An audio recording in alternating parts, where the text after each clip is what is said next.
പാലക്കാട് ഒറ്റപ്പാലത്ത് നിന്ന് പട്ടാമ്പിയിലെ ഭർത്താവിന്റെ വീട്ടിലേക്ക് പോയ യുവതിയെയും കുട്ടികളെയും കാണാനില്ലെന്ന പരാതി.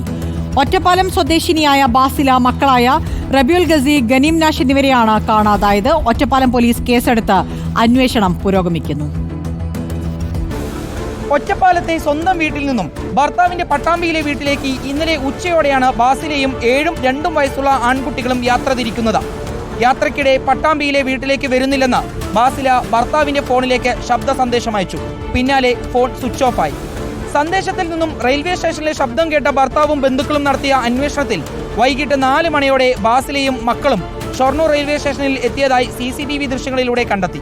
ഒരു 2:30-2:45 അവർ 2 കുട്ടികളെയും കൂട്ടിയിട്ട് പെങ്ങളെ 2 കുട്ടികളെയും കൂട്ടിയിട്ട് അവിടെ വന്ന് ഇറങ്ങുന്നതായിട്ടുണ്ട്. അത് കഴിഞ്ഞ് 4-5 പ്ലാറ്റ്ഫോമിൽ വെയിറ്റ് ചെയ്യണതായിട്ടുണ്ട്.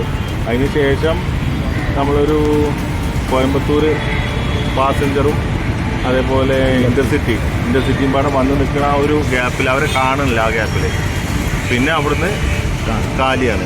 കോയമ്പത്തൂർ ഭാഗത്തേക്ക് പോകുന്ന ട്രെയിനുകളാണ് ബാസിലയും കുട്ടികളും സ്റ്റേഷനിലെത്തിയ സമയത്തുണ്ടായിരുന്നത്. സംശയത്തെ തുടർന്ന് കോയമ്പത്തൂർ കേന്ദ്രീകരിച്ച് ബന്ധുക്കളും പോലീസും തിരച്ചിൽ തുടരുകയാണ്. സൈബർ സെല്ലിന്റെ കൂടി സഹായത്തോടെ അന്വേഷണം ഊർജിതമാക്കിയതായി പോലീസ് അറിയിച്ചു. റിപ്പോർട്ടർ, പാലക്കാട്.